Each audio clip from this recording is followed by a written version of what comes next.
Sorry. Hello, hi, నమస్తే అండి. నేను మీ దేవ్. ఈరోజు నేను జై శ్రీరామ్తో స్టార్ట్ చేయనండి. ఎవరేమనుకున్నా కానీ ఈరోజు మాత్రం నేను జై శ్రీరామ్తో స్టార్ట్ చేయను. ఎందుకంటే చెప్పేది బాధాకరమైన విషయం కాబట్టి. ఓకే, చంపేయండి, ఉరి తీయండి, నడి రోడ్డుపై ఎన్కౌంటర్ చేయండి. ఒక తండ్రి ఆవేదన, ఆక్రోశం, కోపం, నిస్సహాయత, ఒక ఘోరమైన సంఘటన, యావత్ మానవ జాతి తలదించుకునే ఇన్సిడెంట్. ఈ హేయమైన ఘటన ఖమ్మంలో ఈ నెల 6న జరిగింది. యాక్చువల్ వివరాల్లోకి వెళ్తే కనుక ఒక 12 సంవత్సరాల అభం శుభం ఎరుగని చిన్న అమ్మాయిని ఒక కామాంధుడు చేర్చిన ఘటన. ఆపై తాను చేసిన నికృష్టపు పని అందరికీ తెలిసిపోతుందని ఆ చిన్నారిని చంపాలనుకున్నాడు. బిల్డింగ్ పై నుంచి తోసేశాడు. కానీ తానొక్కటి తలిస్తే దైవం ఒకటి తలుస్తుందని వాడికి తెలియదు అనుకుంటా. తీవ్ర గాయాలతో పాప బ్రతికింది. తీవ్ర రక్తస్రావం, కాళ్ళు చేతులు విరిగిపోయాయి, వెన్నుముక్క విరిగింది. అచేతన స్థితిలో సైతం తనకు జరిగిన అన్యాయము తన మేనమామకు చెప్పింది. ఆ పాప ఏం చెప్పిందో ఒకసారి మీరు వినండి.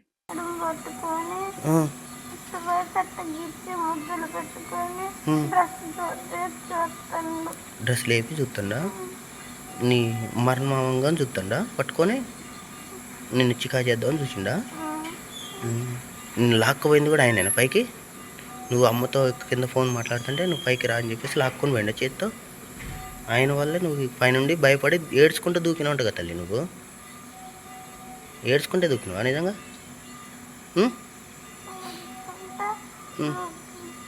నెట్టేసిండు ఆయన ఏమన్నా, లేకపోతే నువ్వే పడిపోయినావా?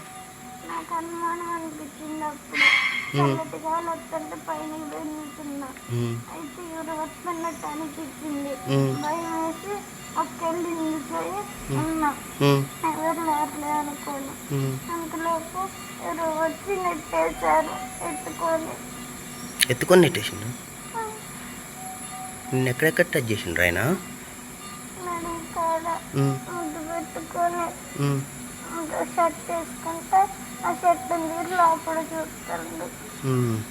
ఇంతటి హేయమైన పని చెప్తున్నానుగా, ఇంతటి హేయమైన పని చేసిన పేరు గౌస్ పాషా.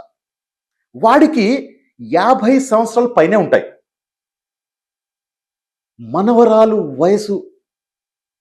మనవరాలు వయసున్న చిన్నారిలో నీకు ఏమి కనిపించిందిరా పాస్టర్డ్? ఆ పాపని చూస్తే నీకు ఏం కామవాంఛలు పుట్టుకొచ్చాయరా? ఆ పాపని ఎలా చర్చబుద్ధి అయిందిరా నీకు? పూరం బూక్సాలే, చిన్న పిల్లరది, జాలనిపించలేదా? నీ బతుకుచడా.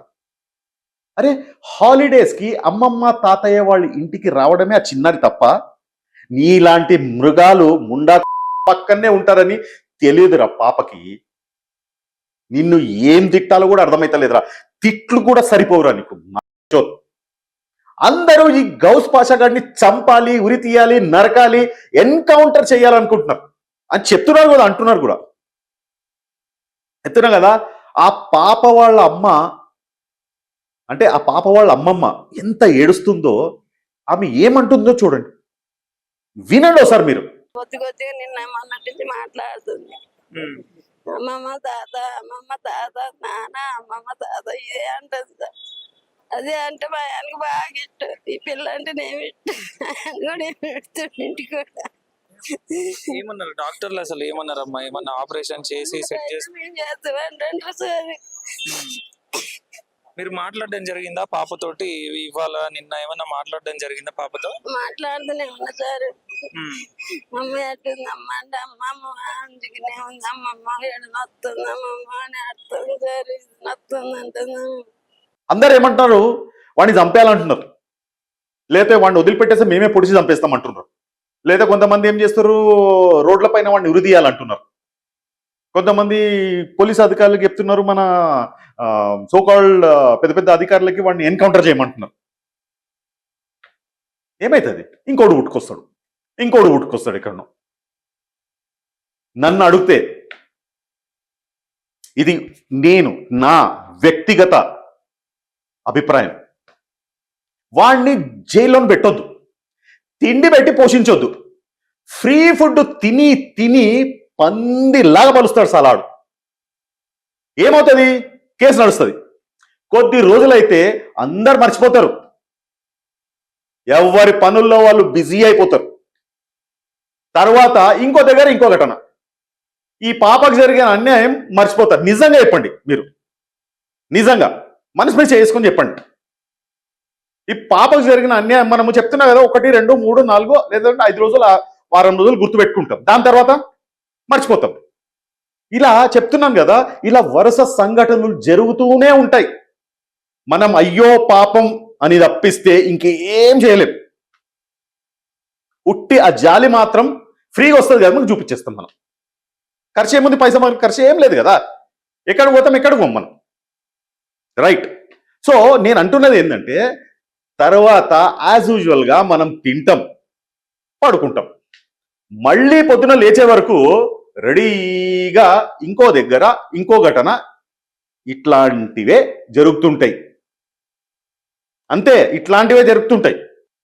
ఏమవుతుంది? ఇంకా వాడిని తీసుకుపోయి జైలు వేస్తారు, కేసు నడుస్తుంది. నాకు మాత్రం మన న్యాయ వ్యవస్థ పైన పూర్తి నమ్మకం అబ్బా, నాకు మాత్రం గ్యారంటీ. అయితే దీంట్లో ఇంకో విషయం ఏంటంటే, వీడు బీఆర్ఎస్ పార్టీకి చెందిన లీడర్ అంటున్నారు. మరి బీఆర్ఎస్ బాస్ దీనికి ఏం సమాధానం చెప్తారో చూడాలి. అక్కడ పోలీస్ అధికారులు, అంటే ఖమ్మంలో పోలీస్ అధికారులు కూడా బాధిత కుటుంబానికి సానుకూలంగా స్పందించడం లేదని ఒక వార్త మాత్రం తెలుస్తుంది.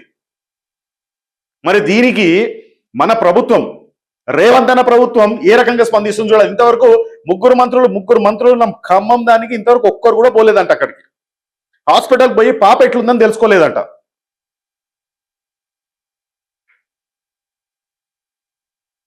చిన్న పాపరాది, 12 ఏళ్ల పాప.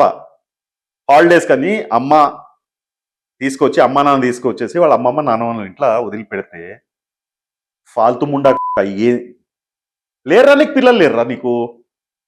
50 సంవత్సరాలు దాటే. అసలు నీ ముఖం పైన ఉమ్మాలన్నా కానీ అది నా సలైవ, నా ఉమ్ముకే ఒక ఇన్సల్ట్ రా, చెప్తున్నాను కదా.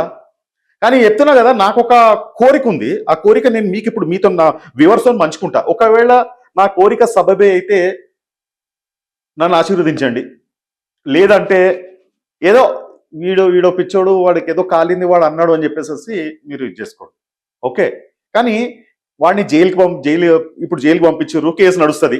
ఇప్పటికో ఎప్పటికో వాడికి 7 సంవత్సరాల శిక్ష అయితే గ్యారంటీ పడుతుందని, దాన్ని వాడు హాయిగా ఆడుతూ పాడుతూ, అంటే నేను ఆడుతూ పాడుతూ అని ఎందుకు అంటున్నానంటే, జైల్లో వారానికి చికెన్, మటన్, గుడ్డు తిని హెల్తీగా పలుస్తాడు.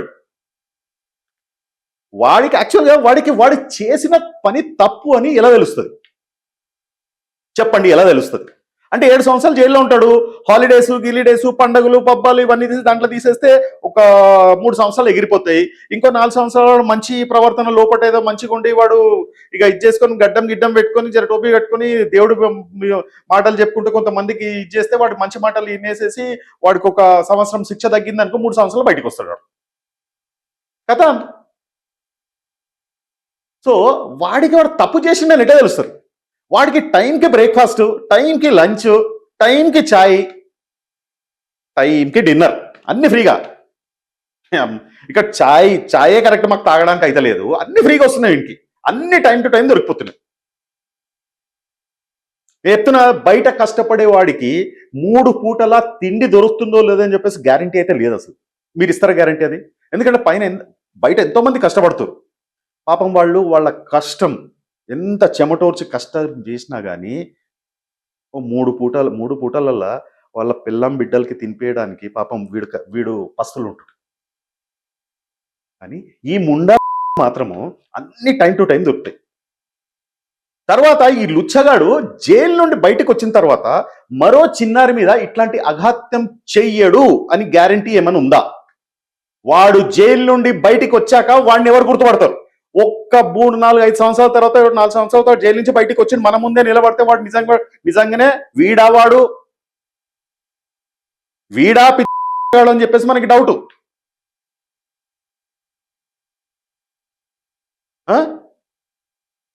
ఎవరు గుర్తుపట్టరు. చెప్తున్నా కదా, ఇది గ్యారంటీ. ఎవ్వరు కూడా గుర్తుపట్టరు వాడిని. నేను ఒక మాట చెప్తున్నా చూడండి.